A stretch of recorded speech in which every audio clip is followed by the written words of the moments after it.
aqui conversar um pouquinho a respeito de psicanálise. Então, para explicar antes o que é psicanálise, nós vamos, antes de mais nada, entrar na história da humanidade e pensarmos nos 4 tempos importantes para a história da humanidade. O primeiro tempo importante na história da humanidade é o momento de que, como acredita-se em termos religiosos, o momento do Fiat Lux, o momento em que começa a criação do universo através da divindade. A partir do ponto de que esse universo, como diz os livros sagrados, a Bíblia especificamente, que no 6º dia tudo estava feito, significa que o universo inteiro estava completo. Nada mais havia por criar-se. Isso se vê por uma ótica religiosa. Ela é totalmente coerente com uma ótica científica, onde a partir de um único ponto há um Big Bang e todo o universo está concluído, ele existe, ele está todo pronto para a eternidade. Então esse primeiro momento é um momento importante porque passam a existir todas as coisas. Todas as ideias que nós já tivemos, que nós temos e que teremos um dia, já estão concretizadas. Seja o seu ponto de vista religioso, seja o seu ponto de vista científico. Dos dois lados nós temos essa constatação. Então esse momento de criação é um momento muito importante. Daí, se nós formos avançando na história, vai haver um momento, por volta do século XVI, em que aparece um homem chamado Copérnico, que faz uma mudança drástica na situação. Em que ele diz, olha, a Terra não é o centro do universo. A Terra, ela é, na verdade, um planeta que gira em torno de um Sol. O Sol, sim, está no centro. Não do universo, mas do nosso mundo. E existem muitos outros mundos fora o nosso sistema solar. A partir de então, todos os conceitos caem por terra, pelos conceitos antigos, e uma grande mudança de pensamento ocorre na humanidade. Esse foi o segundo momento importante da história. Mais para frente, há um terceiro momento. Esse terceiro momento ocorre por volta do século XVIII e para passagem para o século XIX, onde um homem chamado Darwin, ele observando o que acontece com as espécies animais, ele chega a uma conclusão de que, apesar de que o homem, a pulga, qualquer animal, ele já estava concebido no momento do Fiat Lux, no momento do Big Bang, o conceito de homem, o conceito do animal, ele existia por completo. Havia necessidade da natureza de fazer não só experimentações, mas pegar pedaços de coisas para montar outras coisas. Ou seja, o homem sempre foi homem, o macaco sempre foi macaco, mas para se chegar ao homem era necessário se construir um macaco e saber como é que se fazia isso para então construir, colocar na realidade esse homem. Seria mais ou menos o que aconteceria com o marceneiro quando ele visualiza um armário em que ele já está pronto na sua cabeça, ele coloca isso no papel e depois, juntando os materiais, ele vai construir esse armário. Então ele junta partes para poder formar até o armário estar completo. Isso novamente muda toda a história. Conflitos ocorrem, conflitos religiosos entre a teoria criacionista, religiosa, a teoria evolucionista, que no fundo e na verdade são completamente complementares. E uma não desmerece a outra, apesar de nós ouvirmos muita discussão. E a partir de então, a ciência também tem um outro olhar. É um outro olhar sobre a natureza, em que todos os conceitos antigos também caem por terra e uma grande alteração ocorre. E o quarto momento da história, que é muito importante, é o momento em que aparece, no dia 16 de maio de 1856, numa cidadezinha na atual República Tcheca, e na época pertencia ao Império Austro-Húngaro, chamada Freiburg, onde nasce um homem chamado Sigmund Freud, em que ele vem trazer ao mundo uma ideia de que parecia algo completamente inusitado, que é a ideia da existência de um inconsciente. Apesar de parecer algo que para nós não há muita importância, eu perguntaria quantos de nós têm consciência ou têm o controle absoluto dos movimentos peristálticos do seu intestino. Quem de nós está controlando nesse momento os nossos batimentos cardíacos? Quem, por outro lado, está preocupado com a substituição dos glóbulos vermelhos do sangue por novos glóbulos, pois os outros envelheceram e perderam sua validade? Certamente, toda essa preocupação, ela não existe em algo chamado consciência nossa. Nós não estamos conscientes de que isso está ocorrendo e nem temos o controle. E aliás, toda vez que nós tentamos colocar controle sobre essas coisas, nós entramos pelo cano, como diríamos em linguagem bem popular. Por exemplo, a respiração, nós ainda conseguimos retirar da natureza, ou retirar do controle do nosso inconsciente, e fazer com que tomemos, pelo menos por alguns instantes, nós possamos, por exemplo, parar de respirar. Existe um limite, chega uma hora que, querendo ou não querendo, o nosso inconsciente nos obriga novamente a respirar, em termos de salvar e preservar a nossa vida. A mesma coisa acontece com batimentos do coração, que nós podemos acelerar ou não, de acordo com nossa ventilação, né? Então nós podemos fazer essa movimentação, mas nem tudo no nosso organismo é possível.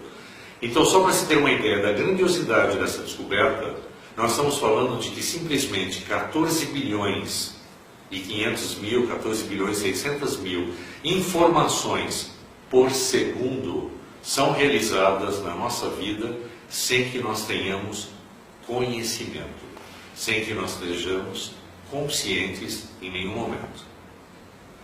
Nossa vida, conforme Freud nos mostrou, ela é composta de 2% de consciência e 98% de inconsciência. Isso é um grande salto que a humanidade passa a ter antes de Freud, depois de Freud, vindo das ideias de antes de Freud.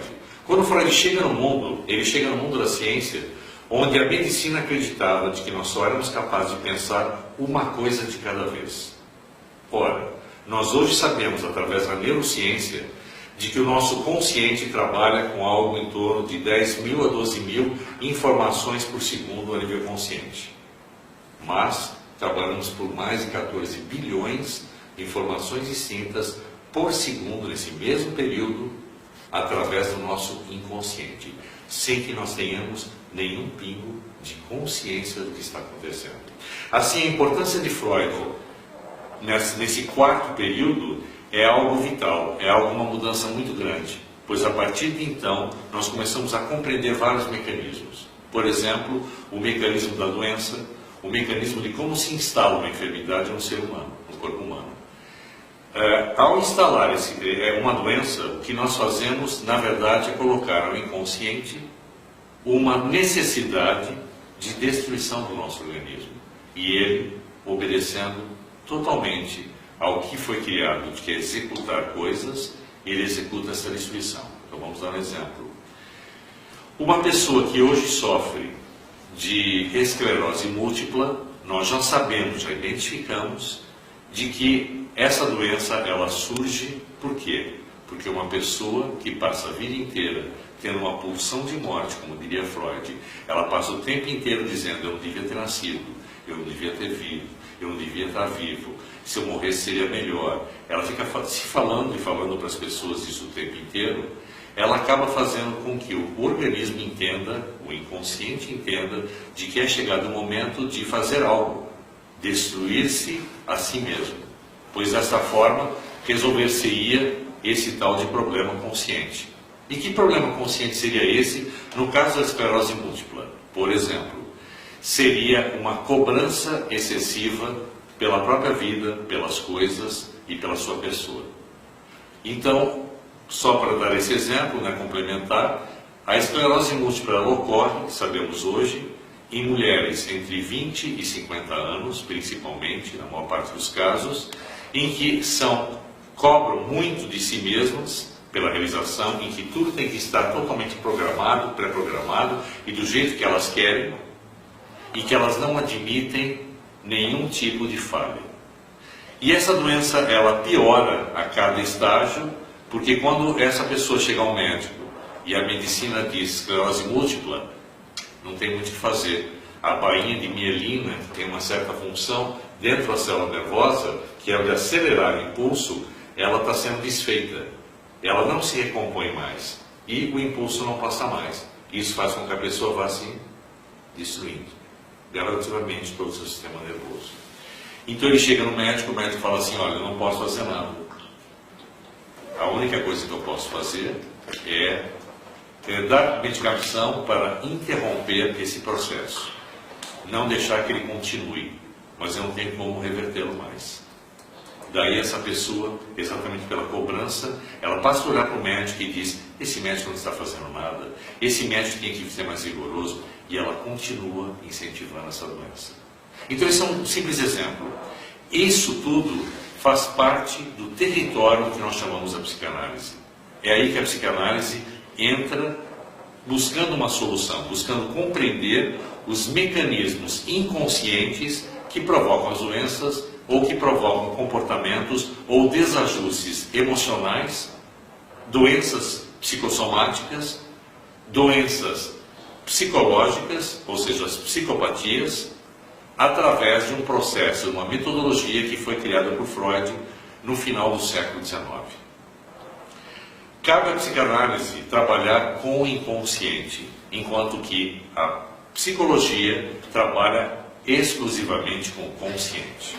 E a psiquiatria com a patologia física do sistema nervoso central ou sistema de pensamento. A psiquiatria vai tratar de uma patologia com remédios, com medicação. Ela trata de sintomas. A psicologia trata de comportamentos ou de alteração de conduta de vida, enquanto que a psicanálise vai a fundo buscar a causa de todos esses problemas e essas psicoses. Essa então é a função da psicanálise. A formação psicanalítica, ela tem um grande empecilho de compreensão das pessoas graças à sua característica. Freud levantou duas hipóteses: a existência do inconsciente e o determinismo psíquico. O nosso pensamento surge, ele rompe no nosso inconsciente, e enquanto como uma energia, igual a energia elétrica, enquanto essa energia não atingir o seu alvo final, ela não vai parar. E se ela não consegue ir para o alvo final, porque nós a retemos por qualquer que seja a razão, ela vai retornar a nós, vai afetar algum órgão do nosso corpo ou vai afetar a nossa psique, o nosso sentido psicológico. Então essa é a importância da psicanálise e a importância das teorias psicanalíticas.